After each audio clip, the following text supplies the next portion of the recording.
E a tempestade chegou mais uma vez para mais um episódio do Cúpula Cast, o seu podcast sobre animes e mangás. O meu nome é André Ogione e estou aqui acompanhado de 3 queridos amigos hoje para falar de um tema um pouco, talvez polêmico, talvez não, Dude?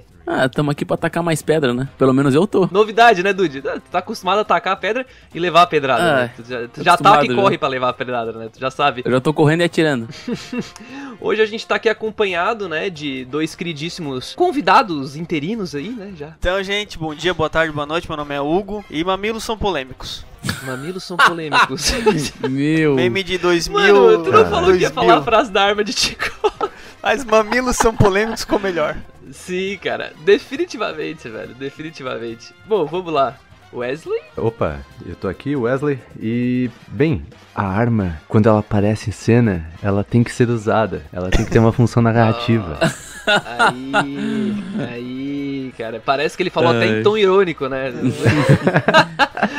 É que eu tenho que dizer, né, já que o Hugo trouxe a arma, eu tive que usar, né? Na verdade, o Hugo levantou no pré-cast, né? Porque aqui no cast ele não... É verdade. Vazei. Ai, meu Deus do céu. E eu sou o Dude e pra mim Eti é igual uma cartola rosa. Ah, não. Porque eu vou explicar pra vocês no cast. Que misterioso, cara. Bom, o que a gente vai falar hoje, né, pessoal? Pra que fique bem claro aí desde o começo. Hoje vai ser um papo, você já deve ter lido o título. Muitas vezes você talvez tenha clicado no cast somente por causa do título, né? Já que esse assunto virou uma polêmica... Bom, sempre foi, né? Uma certa polêmica aí dentro da comunidade, mas no ano de 2019 aí deu uma estourada bem louca. Na época que tava em exibição era o Fire Force do Jer, acho, né? Exatamente. Deu uma estourada bem louca e, bom, muita gente começou a discutir e tal, esse lance do eti desnecessário, quando que faz sentido, quando que não faz, se é que alguma vez, alguma hora faz realmente sentido o uso do eti dentro de uma narrativa, dentro de um anime, de um mangá, enfim. Ô André, só pra contextualizar o pessoal aí, o Fire Force, ele foi escrito pelo Atsushi Okubo, né, que é o mesmo autor de Soul Eater, né? Só pro pessoal, acho que quem assiste anime um pouco mais nas antigas, talvez acho que o Wesley vai se lembrar de Soul Eater. Claro. É o mesmo cara que escreveu Soul Eater, é o mesmo cara que escreve Fire Force. O Wesley adora os final de Soul Eater, falou uma vez. Mas acho que isso é consenso, né? Eu cheguei até a dropar antes do final porque tu me desanimou muito, cara. Nossa, mas é... Tu falou o final pra mim, eu achei tão ruim que... Poder da amizade. O Hugo tá por dentro, né, do Hugo? Tá Tudô, imagina. Vai, Hugo, vou te falar, não perdesse nada. É isso. Ui, Hugo, caramba! Hugo, tu só tem que ter coragem, cara. É só isso.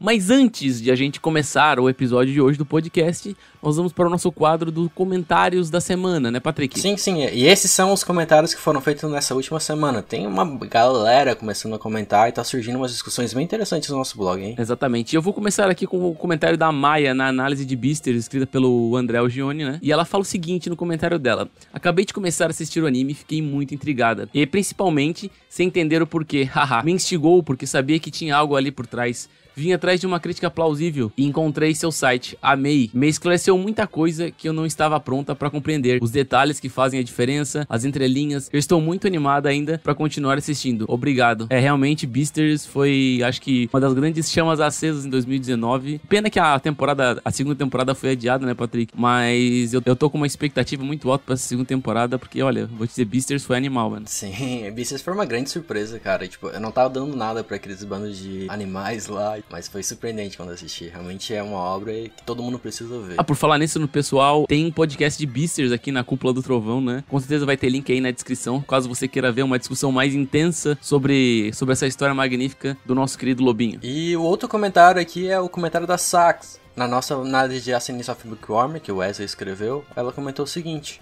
eu não dava nada por esse anime ano passado. Foi um anime que eu peguei para assistir por conveniência. Pouco não dropou, mas a partir da segunda temporada ele tem me surpreendido e se tornou incrivelmente interessante. Espero ansiosa por cada novo episódio. Mine virou minha garota preferida. Esse anime, o novo Isekai, ele tem chamado atenção, foi uns comentários um pouco mornos, assim. Umas pessoas gostam muito, acham interessante, as pessoas não dão tanta bola pra esse anime. Mas, é como ela falou, a produção deu uma elevada no ritmo, aumentou a qualidade na segunda temporada, então tá ficando bom, fácil de assistir e interessante também a história, né, como ela tem sido feita. O The Ascent of the Bookworm foi um dos poucos animes que eu consegui assistir pela leveza que ele tem, sabe? Por causa que... O que eu gostei nesse anime foi principalmente o ritmo que ele toma, que é um ritmo não tão apressado. É um ritmo tranquilo, sabe? Não é aquele anime que pra tu pegar e rushar num dia inteiro, sabe? Ele é aquele tipo de anime perfeito pra tu olhar final de dia. Assim, um episódio só, apenas. Por causa que é uma história light, uma história leve, não merece ser rushado dessa forma. Ah, legal. Tu vai pegando aos poucos, de leve, não precisa rushar, né? Fazer maratona. É mais ou menos como se fosse um slice of life ali, né? É bom ver esse tipo de Isekai. Aham. Mas é isso. Esses são os 2 comentários que chamaram a atenção nossa, né? Nessa última semana. Então, se você quer ver o seu comentário aqui com a gente, é fácil. É só ir lá no nosso portal, no nosso site Cúpula do Trovão, e comentar na postagem, no artigo ou análise que tu acha interessante. Dá pra postar também nos nossos podcasts, né, Dude? Exatamente. Mas comenta lá que você pode acabar aparecendo aqui no podcast da Cúpula do Trovão. A gente adora fazer discussões, então levanta a tua opinião lá que a gente vai estar sempre por perto pra continuar essa conversa aí. É isso aí, pessoal. Vamos voltar pro episódio agora.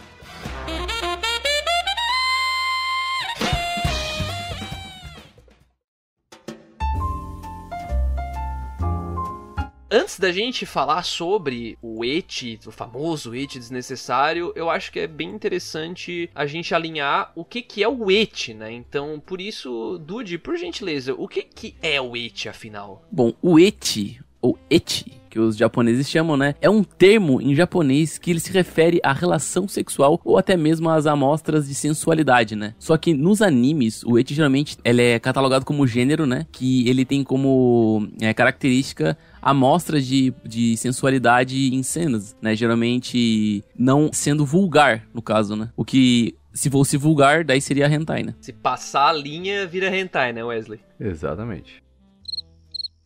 Eu achei que tu ia complementar com alguma coisa. Com rentaizão? Eu não sei o que complementar. Vou complementar com um Boku no Pico aqui. Não, cara, desculpa. É que a gente tava batendo aquele papo antes, né? Que eu gosto de etimologia de palavras, né? Então, o ecchi, ele vem do... Dizem, pelo menos, né? Que ele vem da letra H de hentai, né? Que o som dela em inglês é ecchi, né? Teoricamente, né? Eight, né? É isso, é. Só que aí o japonês fala meio ecchi, e daí que veio e nasceu o gênero, que seria tipo uma versão mais leve de hentai, né? Porque no Japão, devido às políticas deles lá, se for hentai é obrigado a ser sensualizado. Sensualizar. É verdade. Obrigado também. Isso é verdade. É obrigado a ser censurado, essa é a palavra. É obrigado a ser censurado. Aí daí que nasceu os tentáculos, aquela coisa arada. A gente não vai entrar nesse assunto hoje. Mas... Acho até uma curiosidade que o mangá hentai lá no Japão é chamado de ecchi mangá. É como se fosse o H... Tracinho. Mangá, exatamente, de hentai. Entendi. O mangá, tu diz, o anime fica anime? No anime, o anime fica hentai, né? É porque, na verdade, eles não chamam obviamente, o anime hentai de hentai, eles chamam de anime, porque pra eles é anime, não hentai. A gente meio que chama de hentai porque é um gênero. É a mesma coisa que tu chama Naruto de shounen. O shounen. Vamos olhar shounen, entendeu? Será? Mas o hentai, na verdade, também é uma palavra pra pervertido, não é? É porque tem vários significados, né? Porque, por exemplo, se um marido japonês começa a falar umas coisas safadinhas pra mulher dele, e ela chama ele de ecchi, ela tá se referindo que ele, tipo... pervertidinho, entendeu? É, tipo isso, Uhum. É porque dá pra ver, tem vários tipos de significado, que depende muito do contexto, né? Sim, até mesmo pro uso do hentai, né? Quando, tipo... alguém faz algo que é muito tarado, etc. A pessoa chama o outro de hentai. Então, basicamente, é daí que veio, né, a palavra ecchi, e hoje ela realmente virou um gênero, né, não vou dizer consolidado, mas virou um gênero muito utilizado em diversos animes, principalmente aqueles que se direcionam aí ao público-alvo adolescente masculino, né, e, bem... Hoje, né, então agora só fazendo um breve disclaimer aqui nesse podcast, a gente não vai entrar muito, né, no eti num geral, né? A gente não vai falar sobre High School DxD e o uso dos peitos pra o cara ficar mais forte, ou High School of the Dead. Sempre tem High School, né? Eu acho que é padrão. Nossa, não, eu preciso falar isso, senão eu vou acabar me esquecendo. Só um disclaimer, vocês lembram que tem um anime de um cara que mama nas tetas das gurias pra ganhar poder, velho? Sim. Nossa, Sim. mano, me lembrei agora, eu fiquei, caralho, mano. O Japão vai longe, mano. Que anime é esse, mano? Como Cara, assim? acho que o Wesley já viu. Pra É um ele cara se- de uma foice. pra ele se transformar, não é? pra Algo ele do se transformar, tipo? ele tem que mamar nos peitos de alguém, mano. Ah, não. E é o anime inteiro assim, tá ligado? Já vi um vídeo sobre. Tá, isso é hentai, não? É shounen de batalha. Daí ele tá, eu lembro que ele tá no meio da batalha, daí ele dá uma mamadinha e fica mais forte, mano. Nossa, velho, era Dá uma muito mamadinha, engraçado, cara. velho. Nossa, deve ser hilário, cara. Meu Mas, Deus, enfim. cara. Nossa, velho. É o cringe do cringe. Nossa, é muito cringe, né? É aquele esquema. Pra mim, o anime, quando ele tá no nível de ruim, assim, beirando ao colapso, ele fica engraçado pra mim, sabe? Porque é o ápice do cringe e ficou engraçado, entendeu? É uma comédia pior do que negra, isso, né? Nossa, né? Pior que humor negro.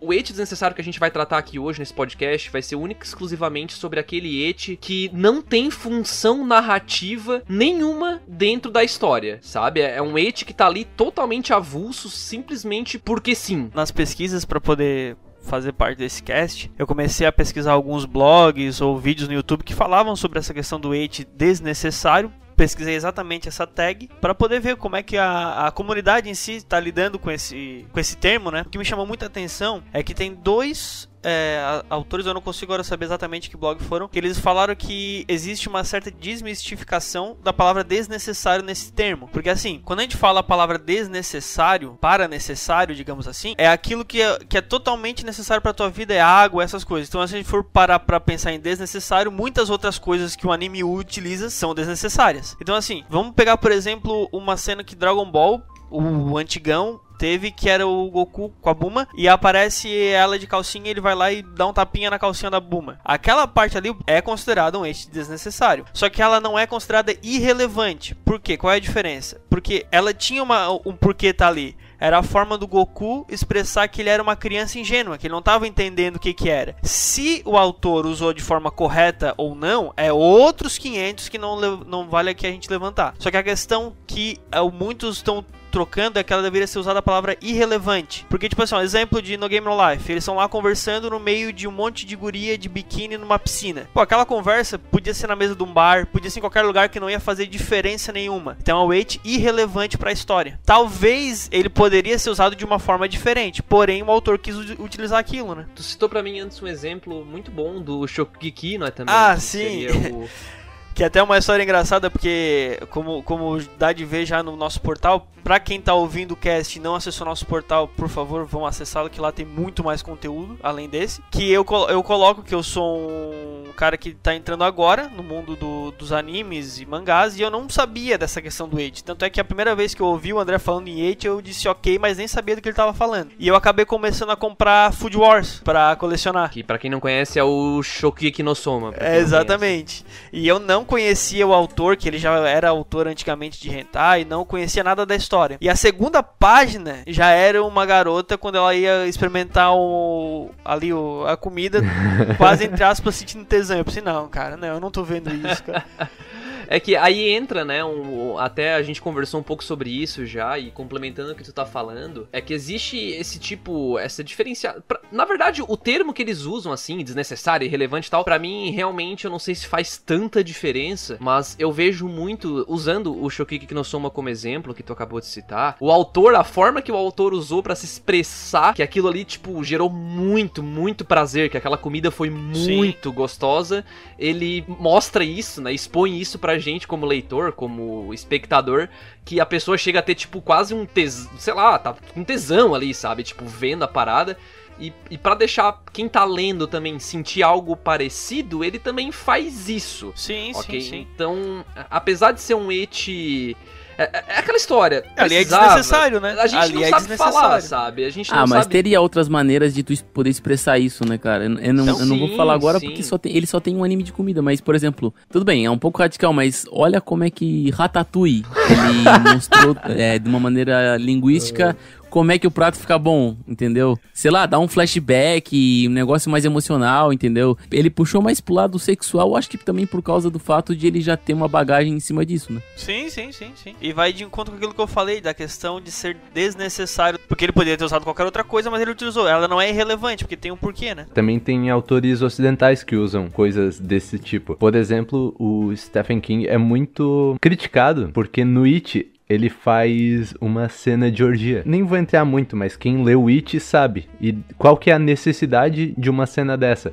Poderia ser passado de uma forma diferente. A gente tem um certo consenso aqui sobre como o It, ele pode ou não, digamos, narrativamente falando, não tá complementando nada pra obra, né? Então, eu gostaria agora de, na verdade, tentar iniciar de fato esse papo agora, começando contigo, Dude. Do teu ponto de vista, né, o que seria a forma mais negativa que o It, ele implica quando ele é usado em obras tipo, sei lá, Fairy Tail, Nanatsu no Taizai? Qual que é o grande problema ali pra ti, né, do It ali? Porque eu acho que dentre nós aqui, quem conhece já vê problema nesse elemento em específico, né, nesse gênero sendo usado nessas obras em específico, a gente vê algum tipo de problema, né? Cara, eu vou ser bem transparente, vou dizer que pra mim, eu tinha falado que o It é igual a um chapéu rosa, né? O que o It pra mim significa, assim? Obviamente, pros autores pode ter um significado mais cultural, porque como já tá implementado no Japão, aquilo acaba se tornando mais natural, né? Fazer piadinha sexual e tudo mais. Mas pra mim, acaba sendo tipo meio que uma ferramenta que ele usa na história pra segurar a atenção de uma pessoa, entendeu? É como eu falei, é como se fosse um chapéu rosa. Se o André usar um chapéu rosa, o André vai chamar minha atenção, eu vou olhar mais pro André. Mas talvez aquilo acabe estragando o conteúdo do André. Tipo, o André é uma pessoa legal, mas um chapéu rosa, cara, é muito estranho, mano. O bicho fica andando com esse chapéu rosa de um lado e pro outro, tá ligado? Aí, tipo, vamos numa festa, o André tá de chapéu rosa. O André vai virar o cara do chapéu rosa.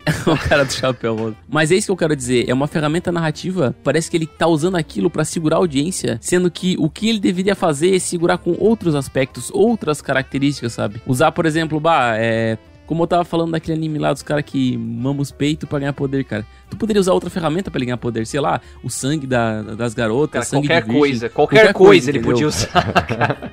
Ele podia só ganhar poder. Mas ele usou dessa ferramenta porque é uma ferramenta que talvez tenha mais atratividade pro público masculino daquela faixa etária, que aquela cultura já tá estabelecida, sabe? Então, tipo, no mesmo momento que tem Shokugeki no Soma, com tudo aquilo que o Hugo falou, ao mesmo tempo que tem Nanatsu no Taizai, ao mesmo tempo que tem Fire Force, entendeu? Então é uma cultura que já tá estabelecida. Só que, tipo, pra mim, parece mais uma ferramenta, tipo, eu não me garanto na história, eu preciso ter outro aspecto pra segurar a audiência, entendeu? Pra mim parece isso, sinceramente. Ô, Dude, só um adendo no que tu tá falando e até uma pergunta pra ti. Então, como tu disse na questão de ser um chapéu rosa e chamar atenção, mas ele chama atenção para aquilo que ele não deveria estar chamando atenção. Exatamente. Porque a história é uma coisa e ele chama atenção pra algo diferente. Tu acha que pode chegar um momento na obra que isso possa até aprisionar o ator, porque, tipo, o autor, porque como ele fez isso pra chamar a atenção de certas pessoas, talvez essas pessoas continuam lendo esperando isso. Aí será que ele pode criar esse viés de, putz, eu queria parar, mas agora eu não posso mais porque o meu público tá esperando? Na verdade, tu vai viver com isso. É a mesma coisa que eu falei de chapéu rosa. Cara, o cara é legal, mas ele tem um chapéu rosa, tá ligado? Mas eu não vou desmerecer ele. Essa analogia do chapéu rosa, velho. Tem uma pessoa, amigo nosso, o meio do André, o do William também. William? Quem é o William, cara? Do Wesley Pô, também. cara, me chamou de William, velho. É o cara do chapéu rosa, velho. É o cara do chapéu rosa. E do Wesley, que é o Raul. O Raul gosta pra caramba de High School DxD. Mas ele suporta o It, entendeu? Mano, tá jogando o Raul no fogo aí, mano. Não, mas o Raul Nossa, fala de abertamente graça, sobre mano. isso, entendeu? Não é o nome verdadeiro, né? Não. Complementando um pouco o que tu falou, Dude, eu acho que aquela frase, né, que o pessoal fala, quem não se garante no resto usa o It, né, aquela história. Eu concordo basicamente em tudo com isso, né, e na verdade o meu grande problema, né, que eu mesmo levantei os exemplos como Nanatsu, como Fairy Tail aí, porque o próprio, digamos assim, o enredo, né, a própria história do anime, sei lá, o contexto, a temática do anime, nada disso tipo, ali é sexual, sabe? Tipo, não tem essa conotação sexual envolvida que sirva pra alguma coisa de fato ali dentro, sabe? Tipo, a Lucy, de repente, ficar pelada por algum motivo, ou a Erza ficar usando a armadura completamente, tipo, exposta, assim, só pra ficar mostrando que ela é gostosa, sabe? Tipo, negócio assim, contribui em nada, tanto pros personagens, tanto que os próprios personagens, a maioria deles vê essas roupas e ficam, tipo, cagam pra essas roupas, sabe?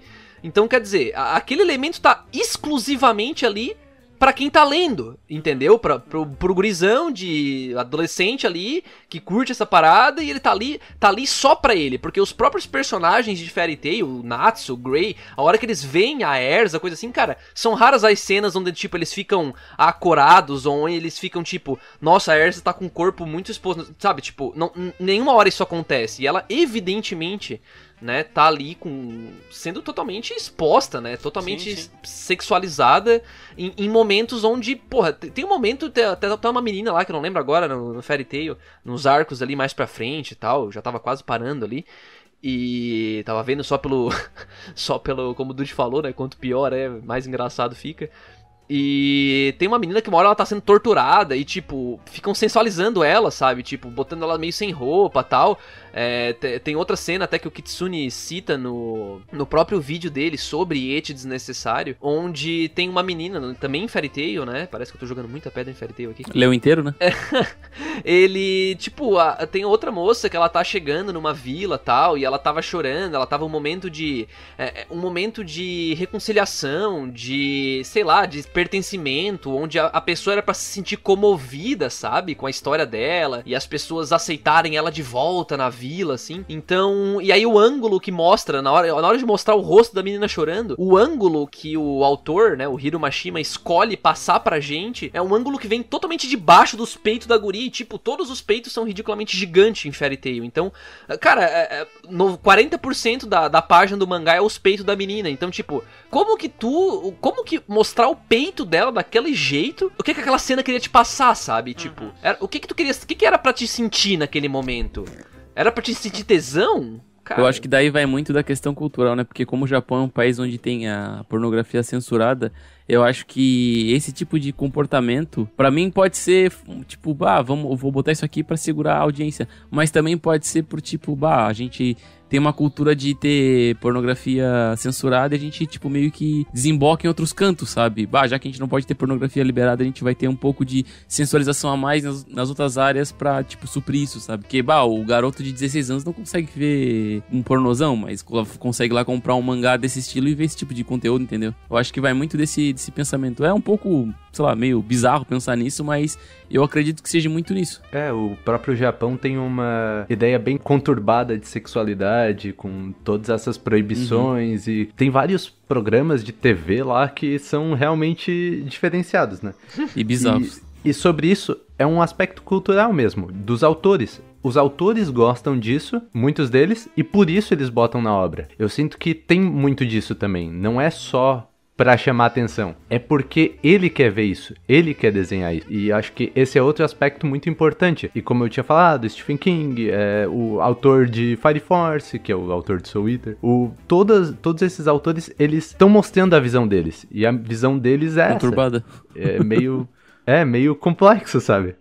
A minha visão, né, complementando um pouco o que vocês estão passando, é que, cara, eu concordo com esse lance cultural, né, eu acho que realmente exista essa... Eu não vou dizer uma barreira cultural, porque a gente tá bem longe, né, então é muito diferente, a cultura brasileira é 880 com a japonesa, né? Então é bem difícil a gente conseguir entender como que isso funciona lá, mas o principal contra-argumento disso eu baseio o meu ponto em dois principais pontos, assim.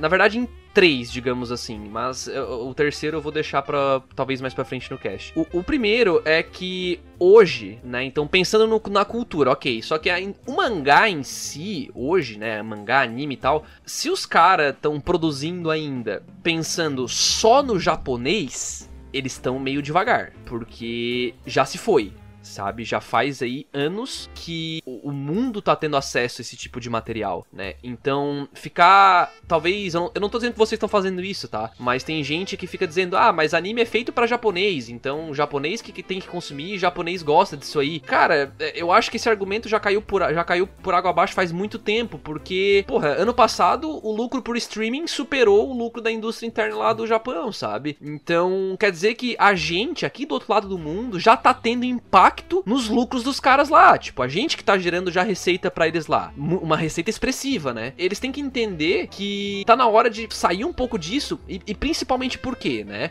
Porque por mais que seja algo cultural, sabe? Eu sou aquele tipo de cara que, por mais que tu fale, que lá no Islã é cultural bater em mulher, sei lá, nem sei se é no Islã, tá? Desculpa, mas aqueles lá naqueles países lá, sabe?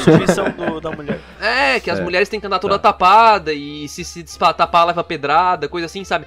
Mas lá é normal, lá é assim, não sei o que. Cara, pra mim esse argumento é o argumento mais falho que existe, sabe? Não faz sentido mais pra mim, né? Porque a globalização ela já tá aí faz muito tempo, né? A gente tem muita país interagindo com outros, produção de conteúdo principalmente. Então ficar se apegando nisso eu acho que é um método falho, tanto socialmente falando quanto economicamente falando. Porque se eu quero vender pro mundo inteiro, eu não posso só produzir coisa pensando no meu país, sabe? A Lito falou duas coisas que me lembraram, puxou a questão do Islã. É uma coisa rapidinha, não tem nada a ver com o assunto, mas eu pensava exatamente igual a ti. E aí um dia minha mãe, ela trabalhava cuidando do salário dos professores que trabalham na rede pública aqui de Criciúma, na nossa cidade aqui. E entrou uma com toda tapada e tal, pra falar com a minha mãe. E aí quando ela viu aquilo, a minha mãe, me desculpa, eu vou ter que te perguntar, tu não se sente mal usando tudo isso e tal? Aí a mulher olhou pra ela e falou assim, tá, e tu não se sente mal de não tá usando nada? Então, tipo, além...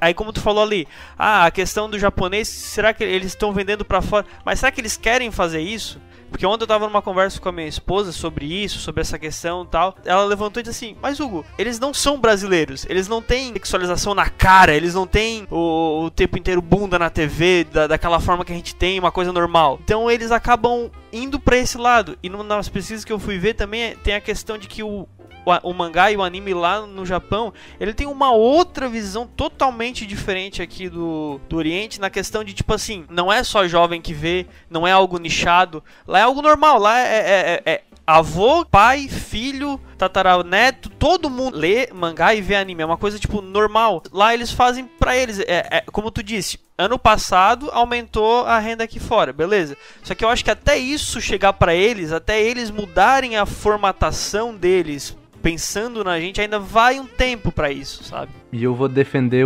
então, esse ponto de vista de o anime sendo uma obra de arte. E uma obra de arte, ela tem, como eu falei anteriormente, o ponto de vista do autor. Então o autor escreve pra ele mesmo. Sendo assim, teoricamente, não importa... Eu sei que pelo aspecto capitalista isso não faz muito sentido, mas o autor ele faz pra autorrealização. Então... talvez não importe muito o que o público queira, e sim o que o autor quer escrever. E uma coisa que o André tinha falado, que tipo, eles têm que ter uma noção que eles têm um público muito maior, que o público de fora impacta, só que tem que ver também, André, às vezes, que o primeiro degrau que eles têm que subir é um mangá. Então eu acho que eles não pensam muito na frente, eles pensam, um mangá tem que emplacar, sabe? E junto com essa ideia que o Wesley falou de, às vezes ele escreve pra si mesmo, então ele não tá querendo fazer um desenho para o mundo todo, sabe? Ele tá querendo fazer um desenho para ele mesmo, sim. Fazendo mangá pra ele mesmo, no caso, né? Mas olha só, pensa comigo.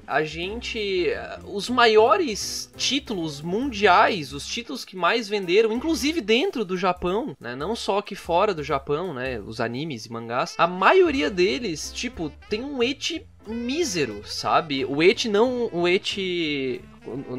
com High School DxD, não High School of the Dead, essas coisas assim, né? Tô falando o eti, tipo, uma sexualização avacalhada, sabe? Tu quer dizer Kimetsu, tu quer dizer Fullmetal? Kimetsu, Fullmetal, Hunter x Hunter, One Piece tem um pouco? Tem, mas também não aprofunda tanto, né? E mesmo assim... defendendo um pouco One Piece, apesar do traço do Oda desenhar a Nami com uma cintura de 10 centímetros, que não faz sentido nenhum, né?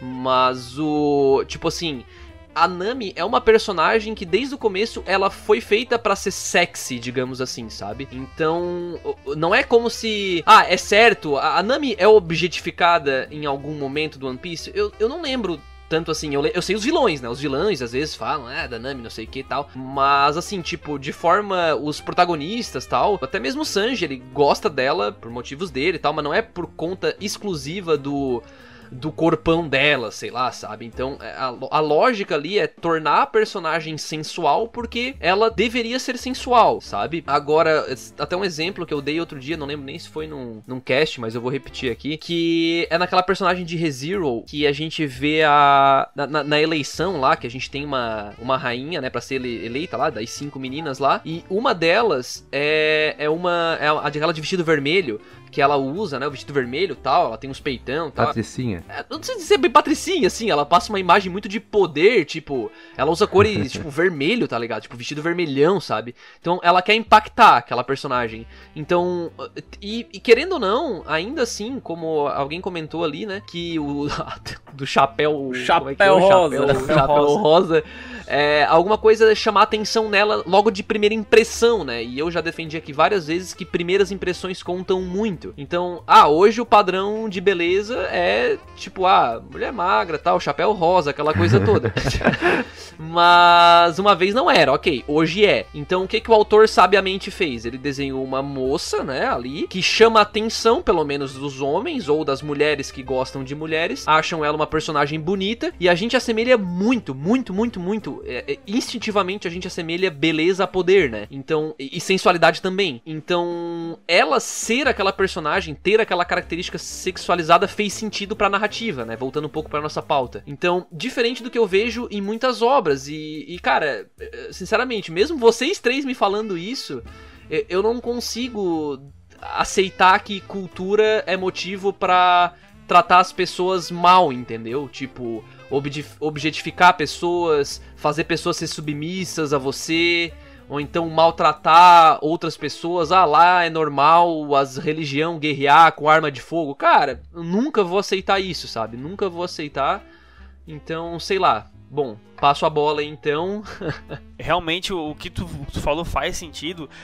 O que eu quis explanar um pouco é que a gente também não tá na cabeça dos japoneses ou desses países que guerreiam deles para saber o que eles estão pensando. Nós, com o nosso pensamento brasileiro, pensamos isso. Então, assim, até dá pra perceber que o que o Wesley, o que o Dude, o que tu, André, falou, meio que se complementa no sentido que tu disse que os grandes exemplos que fizeram sucesso aqui pra nós não tem toda essa sexualização, ou não é tão exacerbada como em outros aspectos que a gente falou. Então, a gente percebe que o que chega pra nós talvez seja 1% daquilo que realmente existe, né? Então, assim, talvez esse fato de que tem ou não tem, se funciona ou não funciona, se é cultura ou não é cultura, infelizmente em algumas vai existir e outras não. Daí depende da pessoa querer ou não assistir aquilo, né? Mas aí tu não concorda que se a gente não conversar um com o outro e criticar o que a gente tá recebendo, a gente vai sempre receber a mesma coisa? Mas quem tem que criticar é eles, não a gente, entendeu? Discordo, nossa! Não, pra mudar, eles é que tem que criticar, porque se eu criticar aqui, mais do que eu critico... Discordo 100%. Eu discordo 100%, mas entenda. Na minha visão, os japoneses mesmo têm que criticar o seu próprio trabalho pra isso mudar na cultura, sabe? Porque o que os brasileiros estão falando, eles estão cagando. É literalmente. Mas como é que eles vão chegar ao ponto de criticar se vocês estão falando que a gente não pode tentar mudar o que eles estão vendo lá? Não, a gente pode tentar, mas eu acredito que seja muito mais fácil ele se criticar do que a gente criticar. Não, eu não tô dizendo nenhuma das duas coisas. Eu quero dizer que é o seguinte, quando eu falei que o autor escreve o que ele quer, eu não tô defendendo o autor, eu tô explicando o porquê ele faz, não que esteja certo, e não que eu concorde com isso. E principalmente que falou agora que o japonês que tem que criticar é porque, se é um aspecto social deles, é muito difícil a gente mudar o aspecto social deles criticando de fora. Como o mangá é fruto da sociedade, teria que mudar a sociedade pra que o mangá mudasse também. É uma loucura falar isso, mas é a mesma coisa que o brasileiro aqui, ó. O brasileiro tem um costume de mostrar muita bunda no carnaval. Mesma coisa que os japoneses começarem, uns japoneses malucos gostar de carnaval e querer dizer, vocês não podem mostrar bunda no carnaval. Fazer crítica social, mostrar bunda no carnaval isso, mostrar bunda no carnaval aquilo. É o mesmo sentido, é mais fácil. Mas é feito, não é? É feito igual. Sim, não, é feito. Mas assim, ó, é mais fácil mudar de dentro pra fora do que de fora pra dentro. Ah, sim. Mas é que eu penso que assim, né, eu acredito muito, trazendo um pouco pro lado de desenvolvimento pessoal aqui, eu acredito muito na cultura do feedback, sabe? Então, a não ser que tu... É muito mais fácil, tu como ser humano tal, perceber que tu pode evoluir em algum ponto se tu recebe isso de alguém, um exemplo, ou alguém te dá um toque, sabe? Até tu mudar de dentro por ti, sem ter nenhuma influência externa, como que o interno muda sem ter influência externa? Alguém consegue explicar pra mim? Porque pra mim não faz sentido. Eu acho que é a resposta do mercado, talvez. Não, mas o mercado é o externo, entendeu? O mercado é o externo. Então, pra que tudo mude, então, se a gente tem o japonês, se pro japonês mudar, o externo ele tem que mudar, ok? Sociedade, legal.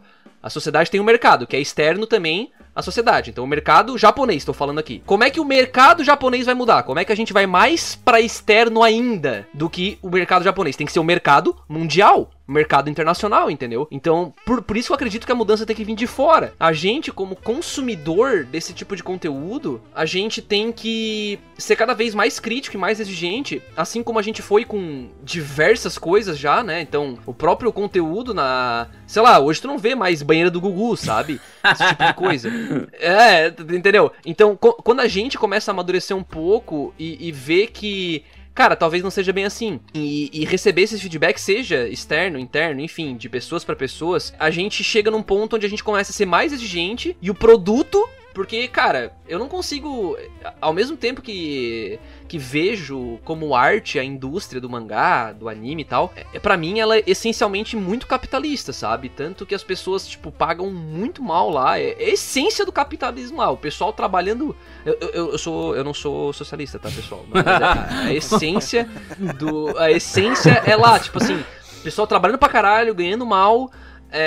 Tu trabalha com o que tu gosta muitas vezes, mas às vezes não, trabalha um monte e tu produz semanal, tipo, é diferente do cara desenhar uma Mona Lisa, onde o cara faz o que ele quer, né, o Leonardo da Vinci lá fez a Mona Lisa, pá, boom, show, legal. Hoje em dia a gente tem artistas que fazem quadros isolados, tá, os caras têm o tempo deles. O mangá não, o mangá o cara tá ali todo dia, pá, produzindo, entregando toda semana, sabe? Então eu vejo muito como um trabalho como qualquer outro, apesar de ser arte, assim. Então eu vejo muito que se eles não mudam pra se adaptar ao mercado, que o mercado vai virar mundial em breve, já tá virando, eles vão sucumbir. Nessa tua fala, André, tu complementou algo muito importante que tu disse assim, ó, ok, a indústria do Japão, o mercado deles tem que mudar pra que eles sintam. Beleza, o que é mais externo que o mercado externo? O mundial. Então, é como tu disse, é uma escalonagem. A gente vai reclamar, eu já dropei anime por causa de hate, já acredito que alguns de vocês também já tenham feito isso, mas hoje, o Dude e o Wesley estão falando que hoje, o que a gente fazer isso não vai mudar muita coisa. Porém, exatamente, no futuro, se a gente conseguir fazer com que os japoneses entendam isso, e eles por si só, como tu acabou de falar da banheira do Gugu, foi uma coisa que a população brasileira percebeu isso. A população disse, pai, eu não quero mais ver isso aí, cara. Eu adorava ver isso aí domingo à tarde com a minha mãe no sofá, mas agora, para. Interesse? No fundo, a gente concorda nesse aspecto de que tem que vir de fora pra dentro, porém, o mercado japonês ainda tem muito mais força de voto, digamos assim, do que nós. Porém, a gente não deve ficar quieto. Exatamente. A gente não tá dizendo que é pra ficar quieto. A gente só tá dizendo que se eles não mudarem, se eles não se atentarem a isso, infelizmente a gente reclamando daqui não vai mudar muita coisa. Duas coisas bem importantes, que tu falou que temos que ser críticos e temos que ser exigentes, e a banheira do Gugu. Temos que ser críticos e temos que ser exigentes, muito, tipo, muito mesmo. Quanto mais o mercado tá se abrindo, o mercado japonês tá indo pra fora, a gente tem que ser mais crítico e a gente tem que ser mais exigente. Mas só que ao mesmo tempo a gente tem que ver que isso vai ser um pouco gradativo, vai demorar muito tempo, na minha opinião, né, pra, por exemplo, inspirar gerações a ponto de eles largarem um pouco desse pretexto cultural deles, que é brotar sensualização em excesso, né. Em contrapartida, tem uma banheira do Gugu. A banheira do Gugu foi um movimento também cultural, também que demorou anos, né? Porque a banheira do Gugu durou muito tempo. Sim. E não só a banheira do Gugu, né? A dançarina sensual em programas e tudo mais. Então é um negócio gradativo cultural, sabe? A gente tá tendo muitos exemplos aí que estão fazendo sucesso pra caramba. Tipo Demon Slayer, que não usa tanto desse artifício. A gente tem Shingeki. Então tá gradativamente isso tá sendo exposto, sabe? Eu acho que vai chegar uma geração que vai pegar e vai dizer, opa, não, peraí, vamos diminuir um pouco essa carga aqui e vamos tentar focar em outro ponto mais justo, mais certo. Vamos focar na história, vamos focar em desenvolvimento de personagem. Só uma frase em relação a isso. Se os autores produzem essas histórias com eti e ninguém produzir, esses mangás não serão serializados. Ninguém consumir, então, ninguém consumir. Então, os autores também vão ser selecionados pelos pensamentos deles. Uhum. Entendi. É claro, porque a lei do mercado é clara, né?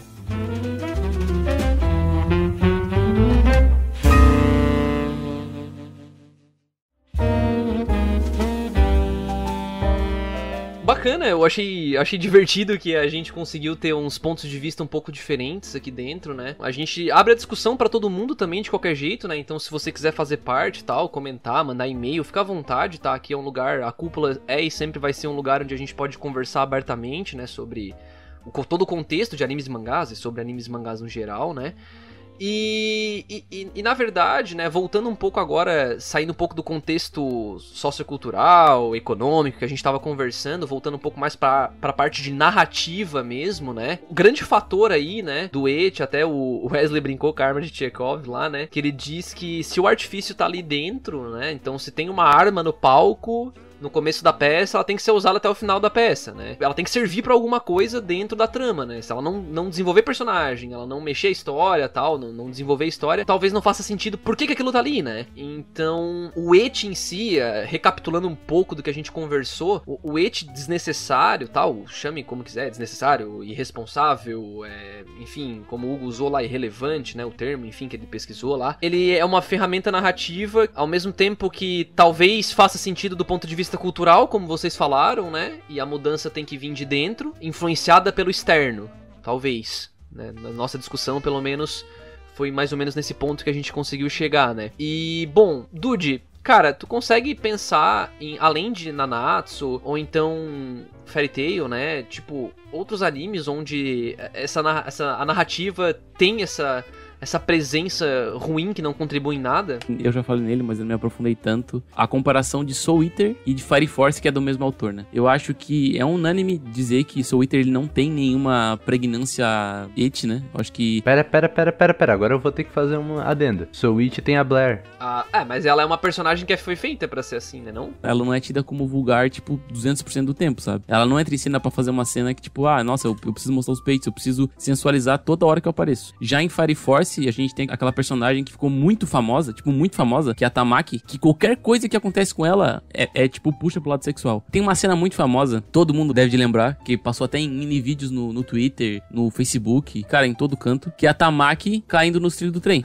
Tu usar um negócio idiota pra vulgarizar uma personagem feminina, tá ligado? É ridículo. É tipo, ela tropeça e perde todas as roupas. Literalmente, ela perde a jaqueta, ela perde a blusa, ela perde o sutiã, ela perde a calcinha. Tipo, cara, é ridículo, cara. O autor até tenta justificar, dizendo que ela tem aquela síndrome, né? Síndrome de não sei o quê. Mas o limite da síndrome, pelo amor de Deus, né? E tu, Hugo, tu consegue... Que na verdade, assim, né? O Hugo, pra quem... A gente já mencionou isso em outra participação dele aqui no cast, mas ele é um cara que ele começou a entrar mais nos animes com maior frequência, assim, recentemente, né? Então, Hugo, cara, qual foi a tua reação, né, com ecchi, num geral, na primeira vez que tu teve contato com ele, e se tu já tem algum exemplo ruim pra citar também aí? Então, como eu disse, assim, me pegou...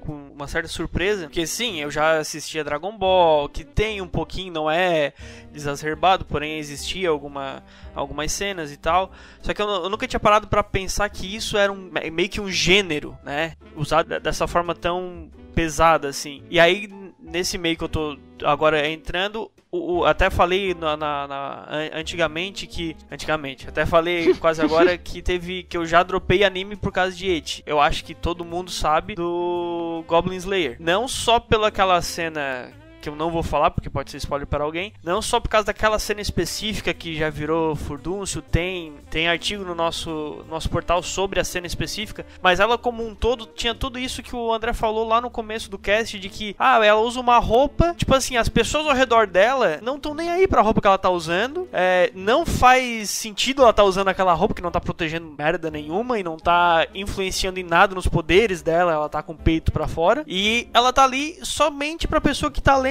ver peito ou ver bunda. Acontece aquela cena pesada e aí na minha cabeça que eu pensei, daqui pra frente ou é ladeira abaixo ou pode acontecer alguma cena dessa específica, tipo, a história pode ser animal, pode ser a melhor história, pode ganhar prêmios, Oscar, fazer o que for, mas de eu ter tanto anime pra ver e eu poder cair de novo numa cena parecida com essa que eu caí e ficar vendo sem sentido pessoas sexualizadas, eu dropei a obra. A cena específica, aquela do episódio 1, do final do episódio episódio 1 de Goblin Slayer, Hugo? Isso. Todo mundo que viu, pelo menos, sabe qual é a cena. Eu acho até engraçado, porque a maneira que tu interpretou a cena foi uma maneira totalmente diferente da maneira que eu interpretei a cena. Porque eu não olhei pra um lado vulgar, um lado, tipo, desnecessário. O anime foi meio que apresentado no começo como se fosse uma aventura de amigos, vamos na caverna matar goblins. E aí parece que o autor, com aquele tipo de mensagem, ele quis passar que, tipo, cara, isso aqui é muito, muito deep, isso aqui é muito sério. Isso aqui não é uma aventura, isso aqui ele tentou dar um tom de que aquilo era real, de que aquilo era perigoso, da maneira mais, tipo, bruta possível. Só que, Dude, ao mesmo tempo, a gente tem que cuidar pra acabar não passando pano pra, tipo... Sexualização. Porque era uma guria, tá? Se não fosse uma guria, eles não iam nem mostrar a cena do estupro, entendeu? Exato. Esse é o problema. Em Berserk, por exemplo, a gente sabe, né, que tem... basicamente 2 estupros aí, né, ou até mais na obra. Quando o protagonista, né, tem aquele rolê que ele também sofre esse trauma, nem é mostrado, né? A gente sabe o peso daquilo. E agora, quando é a mulher, né, quando é a outra menina lá, que eu nem li, tá? Eu só sei da cena. Aí teve páginas falando sobre isso, sabe? Mostrando como foi o ato. Então, é aí que mora a diferença, entendeu? Aí, claro, eu concordo contigo que o peso narrativo do ato em si é interessante pra trama, porque mostra como aquele universo funciona, mas o jeito como foi mostrado não foi interessante, né? Como vocês falaram sobre o Goblin Slayer, o jeito que é mostrado, principalmente, não é sobre o que acontece, mas é mostrado de uma forma sexual, não é mostrado é tipo sexualizado, sabe? É como se, é estranho dizer isso, mas é como se o autor tivesse fetichizando isso, às vezes. O jeito que é desenhado, o jeito que é animado. A própria fotografia da cena é completamente desnecessária, sabe? Tipo, a menina com uma posição ali de 4. Até podia, tipo, mostrar, mas mostrado de uma perspectiva, tipo, violenta, uma perspectiva, tipo, ruim, sabe? A gente pode citar o próprio Banana Fish, né? Que tem uma cena específica que tu sabe que tá sendo mostrado um estupro em uma parte, só que a jogada de câmera no rosto dos personagens que estão... É porque a cena em si do estupro não é presencial, é um vídeo sendo mostrado numa televisão. Só que as câmeras não ficam filmando a televisão em si, ficam filmando as pessoas que estão ali naquela sala e a forma como elas estão reagindo àquilo. Exato. Só vê como se fosse um clarão da televisão e é como aquilo mexe com quem participou daquela barbaridade. Tu consegue imergir, eu digo até mais do que a cena do Goblin Slayer, ao meu ver. Certeza. Porque, tipo, tu consegue, tipo, puta, foi violenta, realmente. Eita caramba, cara, que foda. Então, assim, e só pra terminar ali a questão do Goblin Slayer, Dude, que amou Vinland Saga, aparece cenas que vai acontecer o estupro, só que a forma como eles rodeiam aquilo deixam tão pesada quanto fosse mostrar Teve a cena. muita cena do mangá que foi cortada porque ela faz muita menção. Exatamente. Por causa do peso dela, né? Exatamente. Porque era bem explícito no próprio mangá de Vinland Saga. Né? Não explícito, tipo, igual o de Goblin Slayer, mas deixava muito intuitivo, então parece que eles cortaram, acho que por aventura de horário deve ser, alguma coisa do tipo. Talvez. E também tem muito aquele aspecto do gatilho, né? Muitas pessoas se sentem profundamente chocadas e se sentem mal por ver esse tipo de cena. Então tu tem que chocar a certo ponto, mas também tem que ser meio, como eu posso dizer, consciente no uso, sabe? Tu não pode, se não chocar demais é meio complicado, né? Antes do podcast eu abri a minha lista de animes pra ver o que eu tinha de animes que usam muito mal o ecchi, etc. E eu percebi que raros animes que eu assisti usam muito mal o ecchi, porque foi algo que eu evitei muito na minha jornada aí de otaku. Desde o começo já meio que evitou, assim, digamos. Tá tentando esquivar na chuva, né? Exatamente. Tipo, um exemplo, eu não assisti Shokugeki, eu não assisti Fairy Tail, eu não assisti... Quase todos os exemplos aqui citados eu não assisti. E tu diria que o fator ecchi aí seria... O jeito que é usado o ecchi nessas obras foi o que mais te afastou delas? Ou tu acha que foi outro fator, o próprio enredo da obra em si? Principalmente por causa do ecchi, porque eu via como isso me tira da obra. Então eu tô lá imerso, vendo um negócio, uma luta, uau, e entre uma cena dessa e tu fica tipo, cara... Aí tu fica de pau duro, foda, né? Não. Que maldade. Caralho, mano. Foda. Aí o cara assim, perde o foco, não consigo mais assistir, mano. Tu perde o foco em relação à luta, sabe? Tu, me perde totalmente a vontade de assistir. Eu não sei, me tira da imersão da cena, da imersão da batalha, da imersão da tristeza. Echins em momentos tristes, como? Tipo, o que eu devo sentir aqui?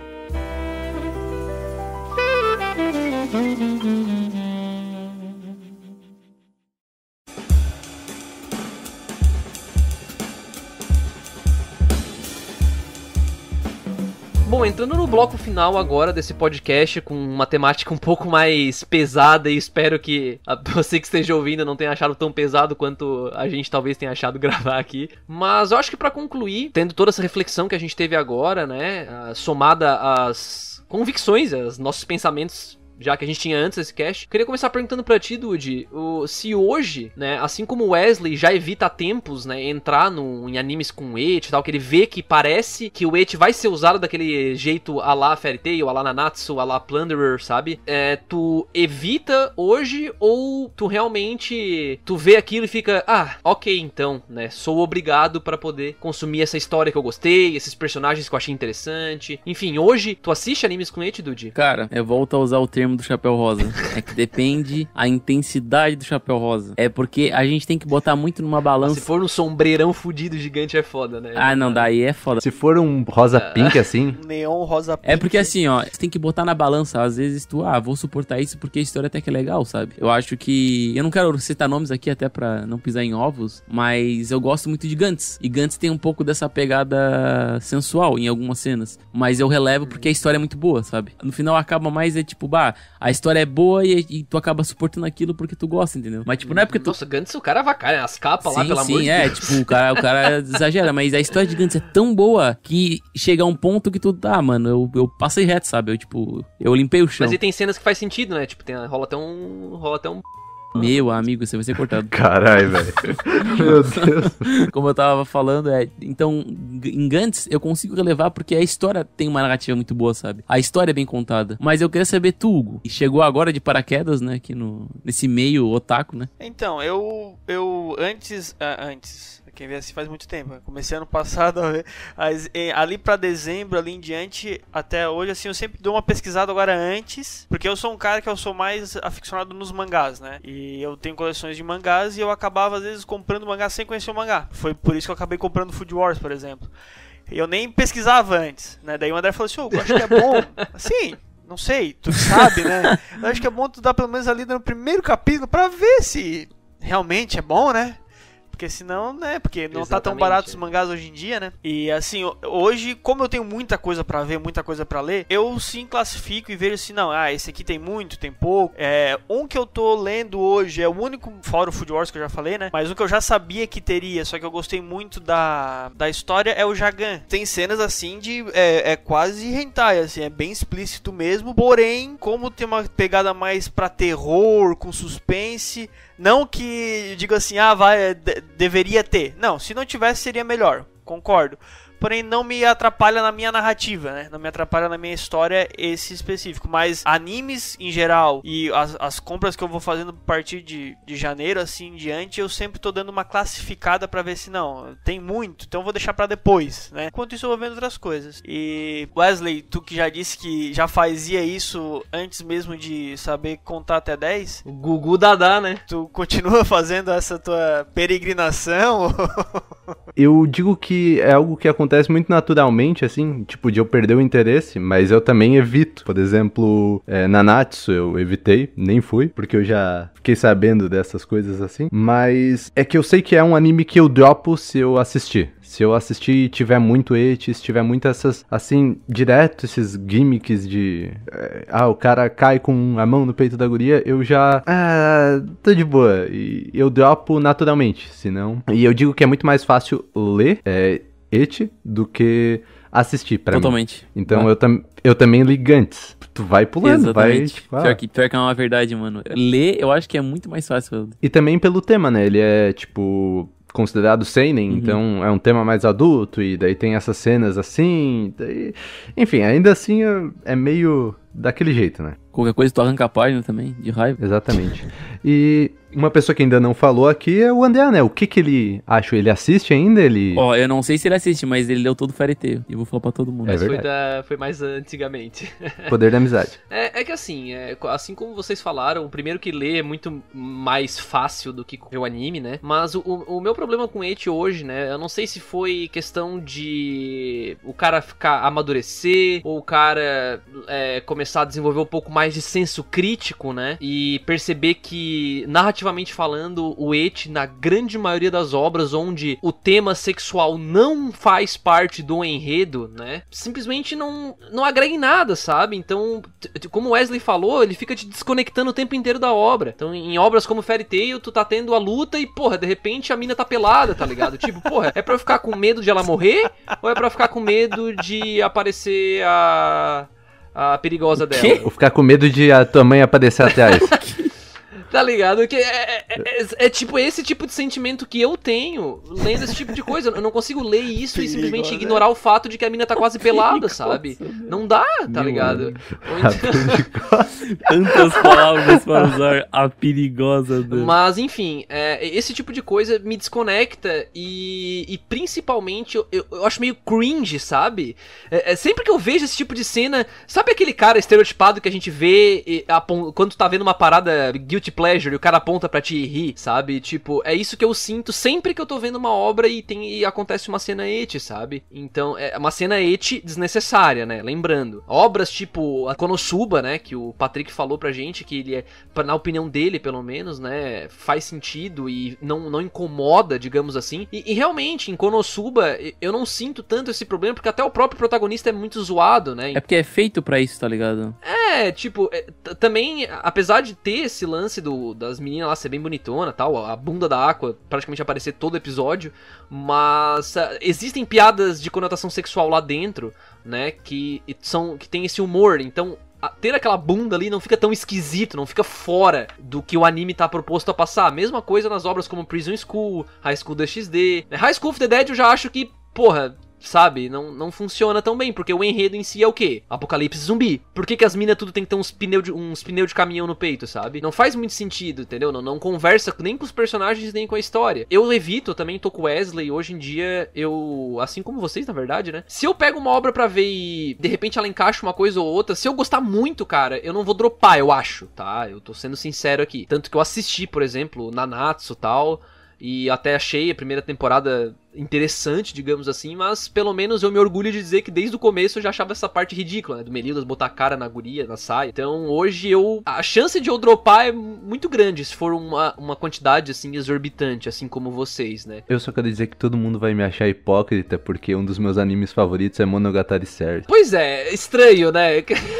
Apesar de ter um ecchi encaixado legal lá, porque era pra ser sensual a cena, né? Eu não me arrisco a ver Monogatari porque eu já tomei alguns spoilers, né? Mas tem umas cenas que eu não entendo, cara. Qual é a pira da escova de dente, mano? Eu não entendo, cara.